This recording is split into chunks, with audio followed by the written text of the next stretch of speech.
nessa sessão, nós falaremos um pouco sobre a história recente das mulheres na política, para nós entendermos como é que nós chegamos até aqui, quanto ainda temos que caminhar para chegar a uma igualdade. Nós sabemos que, historicamente, fomos excluídas desses espaços. No Brasil, quando a República foi proclamada em nosso país, em 1809, e os debates para que fosse escrita a nossa primeira Constituição republicana, infelizmente, né, esse debate ficou a cargo só dos homens. Né? E muitas foram as vozes masculinas que se levantaram contra o direito ao voto para as mulheres, quando as mulheres sequer podiam, naquele momento, estar presentes e se fazerem representar e dizer o que elas queriam.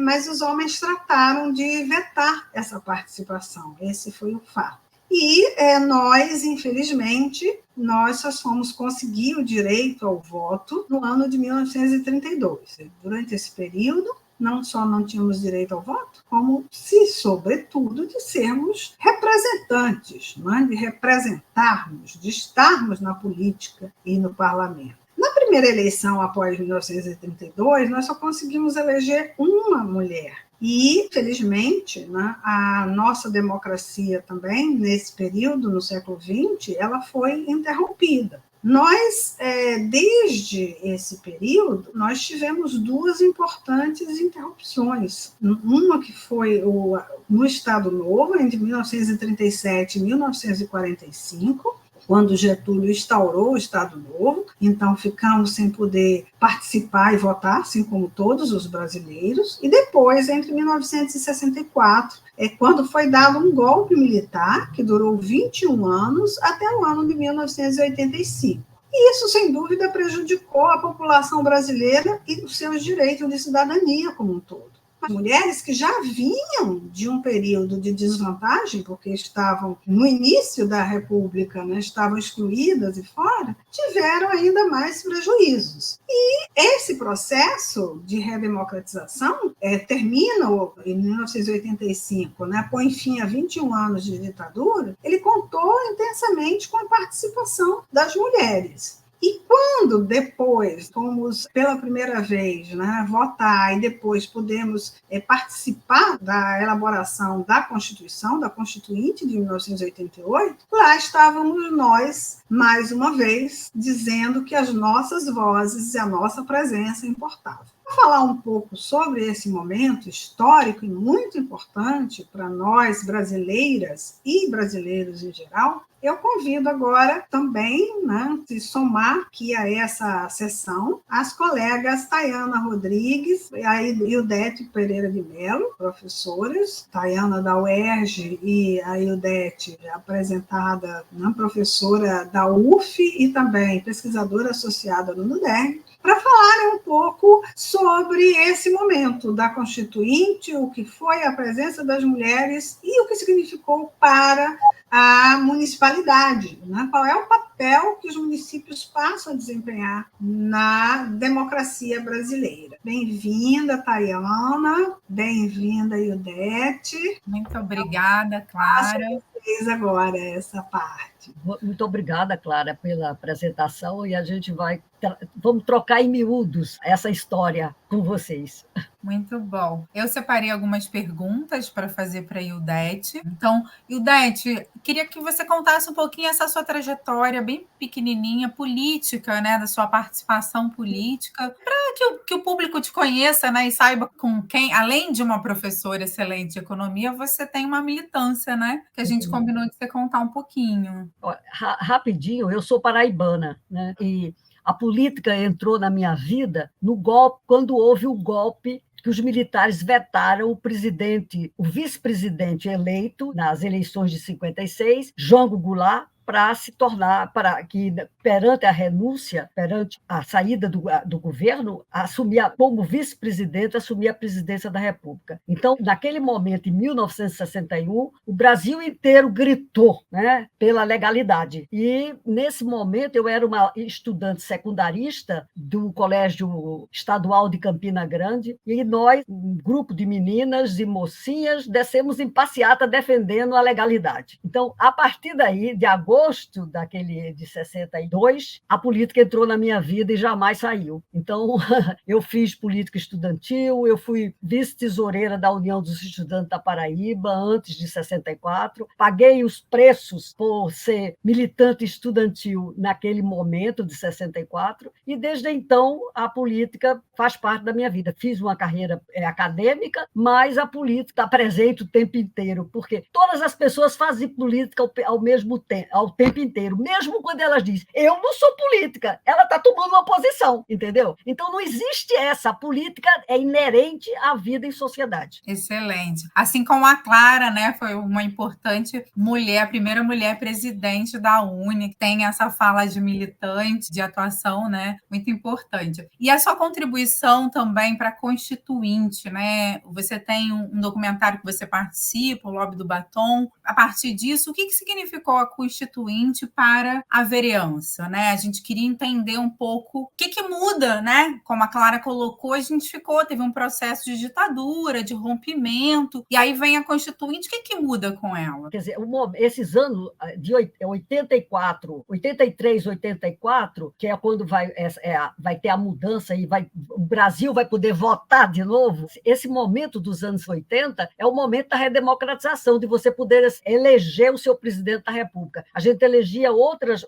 postos municipais e estadual, não podia eleger o governador, então os militares governaram com uma democracia velada, sobre o controle deles. Aqui é o momento da explosão. Então, as eleições de 82 municipais, nós, as mulheres, já estávamos numa efervescência muito grande por direitos, por ampliar a participação política. A minha geração, né? A Clara é a geração que está chegando em seguida, porque Clara vai ser a primeira presidente da União dos Estudantes do Brasil, da UNE nacional. Então, isso para nós foi uma questão muito significativa, a eleição da Clara, eu acho que é 86, né, Clara, que você foi eleita. Antes, Ildete. Não, eu estou te dizendo como é que nós, as feministas, que já militamos, recebemos a sua eleição. Ora, para nós foi muito significativo, porque a União dos Estudantes Brasileiros, a UNE, foi uma organização estudantil que, da virada dos anos 50 para os anos 60... Foi 83. Foi 83, ainda, assim, final da ditadura, né? Assim, mas ainda na ditadura. Pois é. Então, a ditadura estava morrendo, mas ela morreu devagar, quase parando, tá? Para nosso gosto. Então, mas houve um aumento, assim, na transferência de recurso da União para o município, depois da Constituinte? Houve, porque a Constituição de 88, aí é na Constituição de 88 que vai acontecer. A Constituição de 88 vai aumentar as transferências de recursos da União para os municípios. E os governos municipais foram bem mais aquinhoados, porque sua participação elevou-se de 10% para 17% a partir da Constituinte de 88. Então, o município vai ter mais recurso para realizar as políticas públicas. Até porque o município está encarregado da educação. Então, a questão da educação é uma questão que está sobre a administração municipal, entendeu? Municipal e estadual. As escolas do fundamental e as creches que ainda existem tão poucas, essa ainda é o nó górdio da política, porque sem creche as mulheres são profundamente prejudicadas por conta de que ainda não tem uma escola de tempo integral para todas as crianças, da educação infantil até o fundamental, e isso restringe as mães de assumirem jornadas de trabalho de 8 horas por dia. Muito bom. Você também lembra, né, que o SUS ele foi resultado, né, da Constituinte, o SUAS, todas essas políticas sociais. A saúde também ficou sobre a égida dos municípios. Então, a Constituinte de 88 ela vai redefinir as atribuições dos 3 níveis de governo, né? Quer dizer, as funções de responsabilidade do governo federal, do governo estadual e dos governos municipais. municipais, quer dizer, e saúde, educação e assistência social, foram repassadas para os municípios. Perfeito. E aí, agora, indo mais, né, para esse tópico, o que a Constituinte representou para os direitos das mulheres, né? E o que significou também o lobby do batom? Bom, como a gente estava te dizendo, a efervescência política, eu comparo muito a virada da década de 70 para 80 com o momento político que nós vivemos agora no século XXI. Quer dizer, você agora extremamente ampliado com o movimento das mulheres negras. Quer dizer, então todo o movimento de mulheres cresceu enormemente quando você incorporou uma massa feminina muito maior do que foi da minha geração. Olha que a minha geração já deu passo à frente, entendeu? Porque ampliou, nós entramos no cenário político, sem conseguir os postos, quer dizer, porque essa é outra questão, que eu acho que é a questão mais difícil que nós ganhamos na educação, nós avançamos na educação sozinha, sem política pública, fomos para o mercado de trabalho também sem política pública, mas na questão eleitoral, o Brasil é um país que ainda tem muita dificuldade de eleger mulheres. Então, toda a discussão e tudo que a gente puder fazer para botar campanha, para botar as mulheres candidatas, é importantíssimo, porque nós somos metade da população. Então, nós não podemos ser uma minoria nas estruturas de poder da política brasileira, do município, do Estado e nacional. Então, essa é uma questão... É muito importante, né? E você também, a gente tinha conversado um pouco sobre o que é a Carta Constitucional, né? O que ela rege a vida das mulheres, o que ela significou para a vida das mulheres. A Carta Constitucional representa os direitos das pessoas e das mulheres, por consequência, de homens e mulheres. Então, a Carta Constitucional estabelece as leis que regem as suas vidas de casa à rua. A política vai definir se uma mulher pode trabalhar ou não, estudar ou não, viver sem marido, entendeu? Então, a política está em todo... Não adianta dizer assim, eu sou a política, não adianta, a política já entrou. Ela entra de qualquer jeito, até na tua fala, nas falas nossas, que quer dizer, isso é coisa do lado de fora. Não é do lado de fora, não, está dentro da tua casa. Mesmo quando você não sabe. Excelente. Então, o que você está me dizendo é que a Constituição garante cidadania, né, para as mulheres, é isso? Direitos civis, direitos políticos e socioeconômicos. Quer dizer, a Constituição define, por exemplo, que o patrão tem que pagar salário para homens e mulheres. Se você não pagar, você pode chamar a polícia e quadrá-lo, entendeu? Então, salários iguais, inclusive, né? Não pode ter distinção de salário. Todas as pessoas. Desde que a República foi proclamada, que as mulheres tentam arrombar a porta da política. No caso brasileiro, a gente teve muitas tentativas. Você pensa que as suas bisavós e as suas avós ficaram também caladinhas dentro de casa? Não, elas fizeram coisas. A história, quando a gente mexe nos baús da história, a gente encontra as mulheres. Só que elas estão apagadas, porque a história é escrita pelos homens. E aí nós sumimos. É por isso que nós, as mulheres, temos que escrever a história das mulheres. Porque a história que está aí já é escrita por eles. Eles passam por cima, mas nós não, nós temos que escrever e contar para as nossas netas, para as nossas filhas, o que já foi feito pelas mulheres do passado. A história que a história não conta, né? Assim como o hino, o samba enredo que virou hino da Mangueira de 2019, né? A história não é contada. Quer dizer, para mim, a minha geração teve um papel fundante quando organiza-se no que a gente vai ser intitulado Lobby do Batom.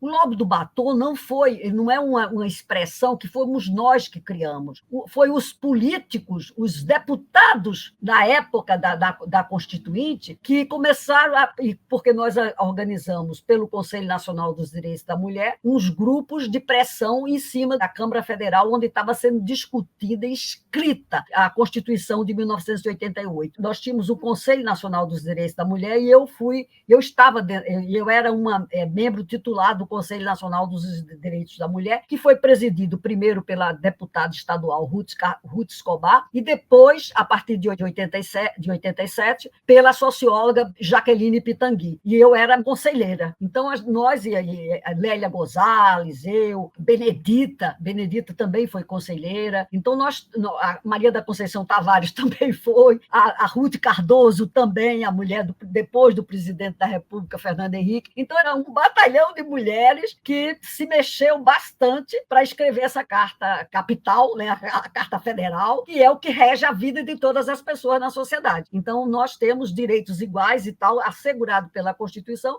O problema nosso é que no Brasil a gente escreve a lei. Agora, botar a lei na vida das pessoas, é preciso suar e lutar. É o mais difícil, né? Pois é, isso também é o nosso objetivo aqui. Fazer com que as pessoas conheçam mais, né, sobre os seus direitos constitucionais, que elas leiam a Constituição, que parece que é um documento difícil, mas é isso que você está descrevendo que pode ser visto nesse documentário maravilhoso que está no Multishow, que é o Lobby do Batom, que descreve toda essa luta de várias mulheres, né, de várias classes sociais, de vários grupos, de vários coletivos que lutaram para escrever os direitos que a gente tem hoje. Direito de estudar, direito de trabalhar, direito de se separar, direito de ter uma vida sem violência, né? Tudo isso são conquistas constitucionais e de luta do movimento feminista, né, Ildete? Você, como uma importante militante... Salário igual para trabalho igual. Isso também é outra confusão que a gente não consegue. E arrombar a porta da política. A política não pode ser, o Congresso não pode ter 10% de mulheres, como teve a história toda, e agora a gente tem 18 mulheres, 18%. Então é muito pouco, quase não tem senadoras, a gente só teve uma presidenta da República eleita ao longo da... A República tem 140 e poucos anos, e a gente elegeu uma mulher, e assim mesmo, a única mulher que a gente conseguiu eleger, a Dilma Rousseff, ela teve um impeachment. Eu tenho certeza que o impeachment da Dilma só passou daquele jeito ridículo que eu fiquei com vergonha da Câmara Federal, como eles votaram, e o descaramento com que eles estavam rasgando o voto das pessoas, das brasileiras e dos brasileiros em 2016. Então, se ela fosse um homem, eu acho que aquela história não teria sido daquele jeito, entendeu? Isso dá uma outra websérie, né? A violência política de gênero, que a Clara talvez comente um pouco nos próximos episódios. Mas aí eu quero voltar e especificar, né, esse cargo de vereança na política. O que representa o cargo de vereança na política? A vereança é um poder colonial. Ele já surgiu com Tomé de Souza, na Bahia, a primeira Câmara, uma Câmara de Vereadores, porque você estava apoiando, organizando a nova colônia brasileira sob a égide de Portugal. Mas você tinha um colegiado pequeno que estava relacionado à lei, à ordem, para aquelas pequenas vilas e depois municípios que vão formar o Brasil colonial. O Brasil colonial, as câmaras de vereadores tinham mais poderes. Quando a independência e o Brasil imperial, as câmaras de vereadores tiveram seu papel um pouco apagado. Você substituiu isso com a Câmara de Deputados e o Senado. As câmaras de vereadores elas não deixaram de existir, elas existiam e você elegia vereadores. Só que o poder deles, quando a gente olha a história do Império Brasileiro, essa história, as câmaras têm um papel fica um pouco submersa na história política do Brasil. Tem poucos estudos sobre essas questões. Tem a Caetia Matoso, que estuda a Bahia e tal, mas novamente com a República essa questão vai voltar, quer dizer, porque a República vai muda essencialmente o tecido político da sociedade e as câmaras de vereadores passam a ter municípios o poder local. Então você tem o poder local, o poder estadual e o poder nacional. Tem uma supremacia aí do poder nacional e as câmaras de vereadores mas elas estão lá, elas existem presente ao longo do tempo todo. A gente pode dizer que a vereança é o que chega para o povo? A vereança é o que chega para o povo. Porque se o Congresso Nacional está lá em cima, depois a Assembleia Legislativa, a Câmara de Vereadores é que está junto da população, da cidade, na vida das pessoas no dia a dia. Então, agora, esse ano, que é um ano privilegiado, porque ele tem eleições municipais, fica atento, porque você vai eleger o prefeito e vai eleger a Câmara de Vereadores nas suas cidades. Essa é a política que está mais próxima de ti, da luz, da água, da rua. Então, uma vida profundamente impactada pelos políticos municipais, pelas câmaras de vereadores, pela prefeitura de suas cidades. Muito bom. Mas é importante a gente explicar um pouco mais sobre isso, né, Ildete? Porque fica um pouco a confusão, e é bom que a Clara voltou aqui para ajudar a gente a elucidar isso, com o papel do vereador, né? Ele tem a função de auxiliar apoiar o seu eleitor, né, nessa administração, mas não de garantir algumas políticas públicas que é do executivo, né? Então, não é dever do vereador pensar no indivíduo, mas no coletivo, na comunidade, não é isso? Sim. Porque no caso da Constituição, você tem que ter assistência social, você tem o SUS, que a saúde está na mão do município, entendeu? E a parte da educação. Então, tudo isso passa pelas câmaras de vereadores e pelas prefeituras, quer dizer, saneamento, iluminação, acaba refletindo tudo isso nas câmaras municipais. Eu acho que, contribuindo aí com a estímulo da Tayana e comentário da Ildete, seguindo um pouco nessa linha, que a gente pode pensar assim, que aquilo que diz respeito hoje em dia no Brasil, né, aquilo que diz respeito à nossa vida cotidiana, né, aquilo que às vezes a gente chama a vida como ela é, o dia a dia, né, muito do que é próximo do dia a dia é responsabilidade, tem a ver com os municípios, né? Os executivos e os legislativos. Porque, de fato, a Ildete falava isso e é importante pensar, né? Muitas vezes a política, né, ela é atacada, se fala, mas tudo é política na vida.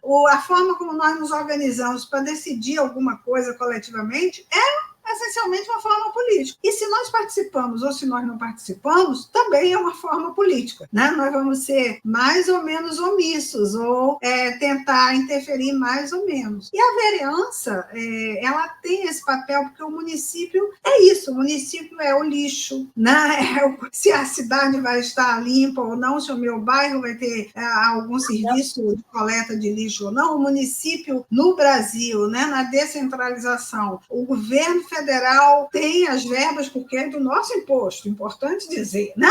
As verbas vêm dos nossos impostos, do nosso trabalho, mas essas verbas são descentralizadas na saúde, para a educação. Então, a educação básica é responsabilidade do município, isso que a Ildete falava há pouco. Creche, como a gente pode ter um país em que mais de 40% da força de trabalho é composta de mulheres, né? E nós temos uma política irrisória, insuficiente de creches, e quando temos essas políticas de creches, não são em tempo integral, são em tempo parcial, mas as mulheres e todas as pessoas, a maior parte tem que trabalhar 8 horas por dia ou mais, né? Então, a creche, a escola básica, se os bairros vão estar iluminados ou não, e feito dessa iluminação, por exemplo, para proteger as mulheres em relação à violência, né? O transporte, o tempo que nós levamos no deslocamento do transporte, né? Através das vias, dos sistemas, estarão bons ou não, né? E quanto nós vamos gastar? Isso, uma parte é o Estado, mas uma parte são os municípios, né? Então, o papel do vereador, ele é muito importante, não só porque ele tem que fiscalizar esse dia a dia, a vida cotidiana, né? Essa vida cotidiana que se passa na cidade, no ambiente urbano, no ambiente da nossa vida, nas nossas casas, como também ele tem que legislar. Esse é um dado que às vezes a gente não se dá conta, o de que hoje no mundo, no Brasil e no mundo democrático em geral, tudo o que a gente quiser de direito, de cidadania, ou que a gente fizer ou deixar, passa por legitimação no legislativo, por leis aprovadas. Ou seja, por exemplo, se o casamento vai ser homossexual,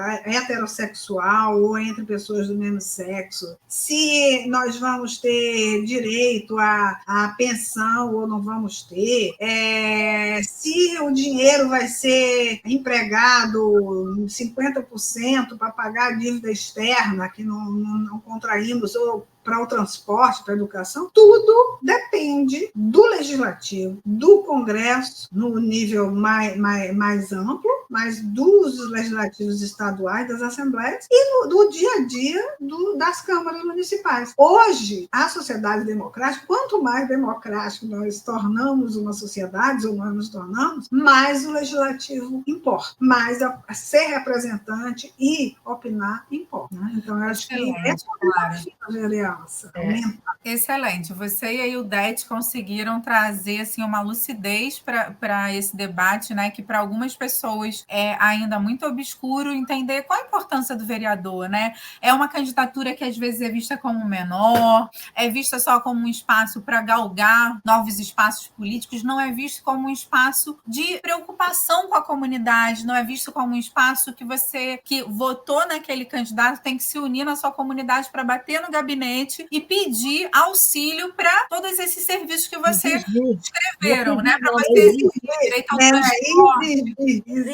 E aqui eu acho que a primeira política que a gente deveria brigar para burro é a escola, as escolas municipais em tempo integral, e nada de. E são de 10 horas. Ninguém trabalha 7 horas. As mulheres trabalham uma jornada de 8, quando é só 8, tá? Portanto, essa é uma prioridade nossa. Vocês que estão nos escutando, pensem bem em quem é que a gente vai eleger para prefeito e Câmara de Vereador da sua cidade. Não pode ser deixar rastro de mulher lá. Pouquíssimas mulheres, tá? Então, pelo menos as mulheres, elas são solidárias, elas sabem do que é que a gente está falando, porque todo mundo é casado, tem filho, ou se já eles são grandes ou pequenos, não importa, mas já viveram. Muito bom. A gente já está caminhando para o final desse episódio, né? E eu espero acho que a gente conseguiu explicar a importância desse papel. Espero que você vote com consciência.